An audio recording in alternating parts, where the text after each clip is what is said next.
Over trading एक ऐसी problem है ना ट्रेडिंग की जो कि मैक्सिमम ट्रेडर्स फेस करते हैं। इवन जो बिगनर्स होते हैं वो भी इसे फेस कर रहे होते हैं, एंड जिन लोग को 4-5 साल का एक्सपीरियंस हो जाता है कभी कभी वो भी सेम प्रॉब्लम से गुजर रहे होते हैं। एंड यहाँ पे ओवर ट्रेडिंग को मैक्सिमम लोग क्या कंसिडर करते हैं कि यार ओवर ट्रेडिंग वो होता है जो 10 ट्रेड ले लिया, 15 ट्रेड ले लिया, 20, 25, 30 ट्रेड ले लिया। लेकिन मैं यहाँ पे ये कहता हूँ कि अगर आपने 2 ट्रेड प्लान किया था और आप इसके बाद तीसरा ट्रेड भी ले लेते हो, वो भी ओवर ट्रेडिंग के अंदर ही आता है। एंड मैं पर्सनली अपना एक्सपीरियंस बताऊं तो मैंने ओवर ट्रेडिंग को बहुत ज़्यादा फेस करा है। एंड इस चीज़ को मैंने कैसे सॉल्व करा है, मैंने क्या मेथड्स अप्लाई करे अपने ट्रेडिंग में, और साइकोलॉजिकली मैंने क्या इंप्रूवमेंट लाया है, उन सारी चीज़ को मैं इस वीडियो में शेयर करूंगा। सबसे पहले कुछ सिनेरियोज के बारे में बात करते हैं जिससे आप रिलेट कर पाओगे। एज अ ट्रेडर हम चार्ट देखते हैं, right. And as a trader सबके दिमाग में पहले ये चीज़ नहीं होता कि मैं ओवर ट्रेड करूंगा। हमेशा हर कोई यही सोच के जाता है यार मेरा ये प्लान है, मेरा ये बायस है, मार्केट में ऐसा होगा तो मैं कुछ चीज़ें एग्जीक्यूट करूंगा। और आप चार्ट देख रहे हो, चार्ट मूव कर रहा है और आप अपने एग्जीक्यूशन के लिए वेट कर रहे होते हो। फिर उसके बाद जब आप चार्ट देखते हो, भले ही वो आपका ट्रेड नहीं है, वो आपकी स्ट्रैटेजी नहीं है, वो आपका सिस्टम नहीं है, फिर भी आपको मार्केट में कुछ कुछ चीज़ें तो दिख रही हैं कि यहाँ पे ये ट्रेंड लाइन आ रहा है, यहाँ पे ये पर्टिकुलर पैटर्न बन रहा है, या फिर यहाँ पे फेयर वैल्यू गैप बन रहा है, कोई इंडिकेटर दिख रहा है। तो आपके दिमाग में नेचुरली मार्केट को देख के एक अजम्पशंस क्रिएट होते हैं। एंड वो अजम्पशंस के अकॉर्डिंग अगर मार्केट मूव कर जाता है, अगर मार्केट नहीं मूव करता है तब तो आप उन अजम्पशंस को भूल जाते हो क्योंकि वो आपके प्लान में ही नहीं था, आप जस्ट रैंडमली अजम्पशन कर रहे थे। बट अगर मार्केट उन्हीं अजम्पशंस को फॉलो कर देता है तो ये एक बहुत बड़ा वाला आपको यहाँ पे एक रिग्रेट होता है कि यार मैंने देखा मार्केट को, मैंने एनालाइज करा, मेरा बायस बना, मेरी एनालिसिस एकदम परफेक्ट थी, मार्केट ने उसी हिसाब से बिहेव करा, लेकिन मैंने इस पे प्रॉफिट नहीं कमाया, मैंने कोई भी ट्रेड नहीं लिया। एंड इस रेग्रेट के साथ बहुत बड़ा प्रॉब्लम आ जाता है, वो आ जाता है फोमो। और इसके बाद आप ये नहीं सोचते हो कि यार ये ट्रेड मेरे प्लान में ही नहीं था, मैं जो प्लान करके आया था, मेरी जो स्ट्रैटेजी थी उसने तो मेरे को एंट्री दिया ही नहीं, बल्कि आप ये सोचने लग जाते हो कि आपने कुछ चीज़ एनालाइज करी, मार्केट ने मूव किया आपके एनालिसिस के बेसिस पे, लेकिन आपने यहाँ पे प्रॉफिट नहीं कमाया। अब सेकंड सिनेरियो ये होता है कि मार्केट तो मूव कर रहा है, फॉर एग्जांपल एक्सपायरी के दिन आपने बहुत बड़ा मोमेंटम एक्सपेक्ट नहीं करा था, लेकिन मार्केट गिरता जा रहा है, गिरता जा रहा है, गिरता जा रहा है, गिरता जा रहा है।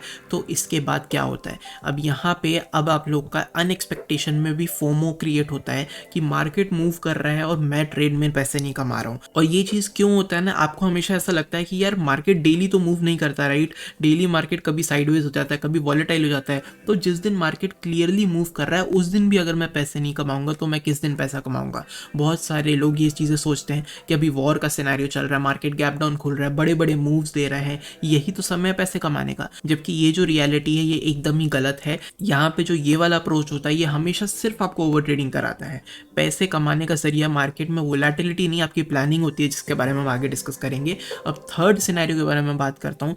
थर्ड सिनेरियो हमेशा ये होता है कि आपने कुछ प्रॉफिट कमा लिया।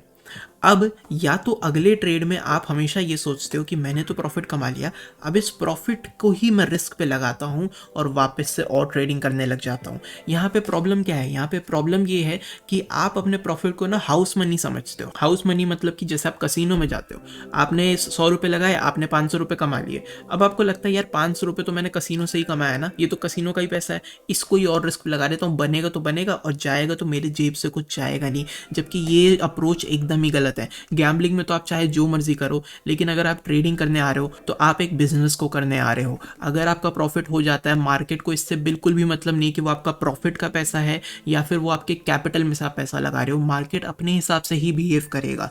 एंड जब आप ये चीज़ें सोच रहे होते हैं ना कि मेरा प्रॉफिट बन गया, अब मैं इसको रिस्क पे लगा लेता हूँ, ये अप्रोच क्यों गलत है और कैसे हमें एक्चुअली में करना चाहिए उस बारे में मैं डिस्कस करूंगा। सेकेंडली एक और इम्पॉर्टेंट चीज़, अगर प्रॉफिट हो जाता है और उसके बाद नेक्स्ट ट्रेड में आपका लॉस हो जाता है, तो ये जो रिवेंज ट्रेडिंग है कि आपको ये लॉस कवर करना होता है, ये भी एक सिनेरियो है जिसमें मैक्सिमम लोग ओवर ट्रेड करते हैं। अभी जितने भी सिनेरियोज मैंने आप लोगों से डिस्कस किए, इन सारे सिनेरियोज में ना एक चीज़ कॉमन है जिसे हमेशा हर कोई ट्रेडर इग्नोर करता है। वो ये है कि इन सिनेरियोज में आप अपने आउटकम को कंट्रोल करना चाह रहे हो, या फिर आप इस एक इल्यूजन में हो कि आप आउटकम को थोड़ा सा भी कंट्रोल कर सकते हो।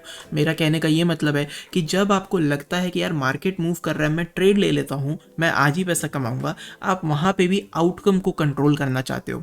भले ही आपके बैक ऑफ द माइंड में चलता है कि यार मेरा लॉस हो सकता है, कोई बात नहीं, लेकिन फ्रंट ऑफ द माइंड में आपका इल्यूजन यही रहता है कि मार्केट तो स्ट्रेट फॉरवर्ड गिर रहा है, राइट, मैंने प्लान किया हो नहीं किया हो, आज मेरे दिन कमाने का है, मैं ट्रेड ले लेता हूँ, पुट ले लेता हूँ या फिर कॉल को शॉर्ट कर देता हूँ और ये स्ट्रेट फॉरवर्ड मार्केट में कमा लेता हूँ। यहाँ पे आप लॉस के बारे में कभी नहीं सोचते, आप हमेशा सोचते हो कि आउटकम मेरा प्रॉफिट ही होने वाला है और ये तो मैं कंट्रोल कर सकता हूँ। पहले सिनेरियो में भी जब आप मार्केट को एनालाइज करते हो और मार्केट आपके हिसाब से मूव करता है, आप उस समय ट्रेड नहीं लेते हो, देन नेक्स्ट टाइम आप फिर से मार्केट को एनालाइज करते हो और फिर आप ट्रेड पंच करते हो, वहां पे भी आप आउटकम को कंट्रोल करना चाहते हो। एक ट्रेडर हमेशा इस इल्यूजन में रहता है कि वो मार्केट के आउटकम को कंट्रोल कर सकता है। एक और चीज़ है जिसमें मैक्सिमम ट्रेडर्स अपने आप को जस्टिफाई करते हैं और ये काम मैं बहुत ज़्यादा करता था कि आप जब भी अगला ट्रेड लेते हो, आपको पता होता है कि मैं ओवर ट्रेडिंग कर रहा हूँ, लेकिन आप हमेशा क्या देखते हो कि यार रिस्क टू रिवॉर्ड बहुत अच्छा है, मैं 1 रुपये रिस्क लगाऊंगा, मैं शायद 4 रुपये 5 रुपये कमा लूँ, अगर इतना अच्छा रिस्क टू रिवॉर्ड है तो क्यों ना मैं ट्रेड में लूँ। अगर सिर्फ एक रिस्क टू रिवॉर्ड की वजह से प्रॉफिटेबिलिटी हो जाती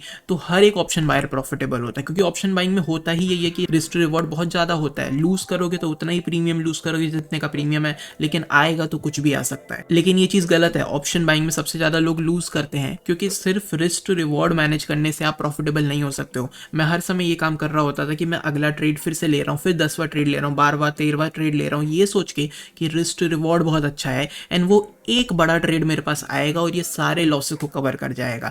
इस एक पर्टिकुलर होप में कि वो एक बड़ा ट्रेड आएगा, आप यहाँ पे ओवर ट्रेडिंग करने लग जाते हो और सेम चीज़ मैंने भी बहुत समय तक करी है। अब ओवर ट्रेडिंग के सोल्यूशन के बारे में हम बात करते हैं। सबसे पहला पॉइंट ये आ जाता है कि हमेशा ही ट्रेडर्स क्या करते हैं ना, वो रिस्क को समझते हैं, लेकिन मैं कहता हूँ कि आपको रिस्क एक्सपोजर को समझना होता है। सब लोग आपको कहेंगे कि आप 3 stop losses per day plan करो, 2 स्टॉप लॉस पर डे का प्लान करो, गलत है ये चीज़। मैं हमेशा ये चीज़ कहता हूँ, आप अपने दिन का रिस्क ना लिमिट करो, आप अपने दिन का रिस्क एक्सपोजर लिमिट करो। मेरा कहने का ये मतलब है, आप इमेजिन करो आपने एक ट्रेड लिया और वो आके वापस ब्रेक इवन हो जाता है, तो अब सबको ये लगता है कि मेरा तो लॉस ही नहीं हुआ, मैं अगला ट्रेड ले सकता हूँ। ये सिचुएशन एकदम ही गलत है। पॉइंट ये है कि आपने अपने अकाउंट को रिस्क से एक्सपोज करा था, आपका लॉस हो सकता था, हुआ नहीं, वो एक आउटकम है, तो इसका मतलब आपने रिस्क एक्सपोजर यूटिलाइज कर लिया है। Same in the case of profit, जब लोगों का प्रॉफिट हो जाता है तो उन्हें लगता है मेरा तो लॉस नहीं हुआ, मैं फिर से एक और ट्रेड ले सकता हूँ, जबकि ये चीज़ गलत है। आपने एक रिस्क एक्सपोजर को यूटिलाइज कर लिया, आपने अपने अकाउंट को रिस्क पे लगाया था जिसके अगेंस्ट में आपको प्रॉफिट हो चुका है, अब उस प्रॉफिट को आपको घर ले जाना है। ट्रेडिंग में एक दिन में मल्टीपल ट्रेड्स लेके आप प्रॉफिटेबल नहीं बनने वाले हो, मल्टीपल दिन, मल्टीपल महीने, मल्टीपल साल जब आप एक चीज को एग्जीक्यूट करोगे, वो चीज आपको ट्रेडिंग में प्रॉफिट दिला सकती है। तो आपको ये कभी भी प्लान नहीं करना है कि मैं एक दिन में 3000 लॉस करूंगा, आपको ये प्लान करना है मेरा अकाउंट एक दिन में मैक्सिमम सिर्फ 3000 या 5000 या 1000 या 10,000 का रिस्क एक्सपोज होगा। अब अगर मैंने प्लान करा कि मैं 3000 का रिस्क एक्सपोज करूंगा, तो या तो मैं 3 ट्रेड ले सकता हूँ हजार रुपए के स्टॉप लॉसेस में, नो मैटर उनका आउटकम क्या हो, चाहे लॉस हो, चाहे प्रॉफिट हो, चाहे ब्रेक इवन चला जाए, या फिर मैं एक ट्रेड ले लूंगा जिसमें मैं 3000 का स्टॉप लॉस लगाऊंगा। Point is always about risk exposure and not about risk. Second point यहाँ पे आ जाता है कि मार्केट इज ऑलवेज अनसर्टेन। आपको ये चीज समझनी पड़ेगी कि आप मार्केट का आउटकम कभी भी एनालाइज नहीं कर सकते हो, प्रिडिक्ट नहीं कर सकते हो।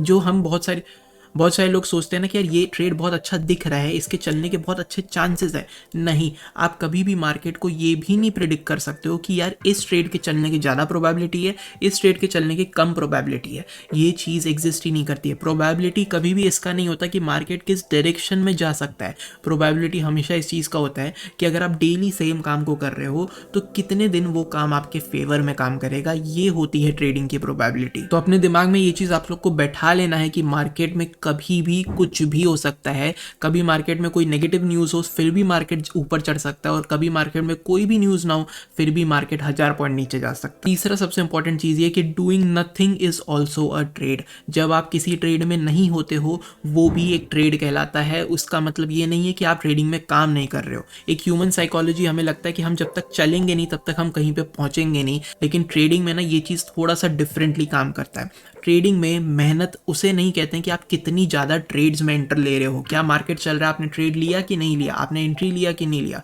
ट्रेडिंग में मेहनत ये होता है कि जब मार्केट नहीं चल रहा है, जब मार्केट बंद है, उस समय आप क्या कर रहे हो, क्या आप अपने ट्रेड्स पे वापस जाके रिफ्लेक्ट कर रहे हो, आप जर्नल लिख रहे हो, क्या आप अपने मार्केट को एनालाइज कर रहे हो, क्या आप अपने प्लान को बना रहे हो, क्या आप अपने प्लान को पुराने चार्ट्स पे जाके बैक टेस्ट कर रहे हो।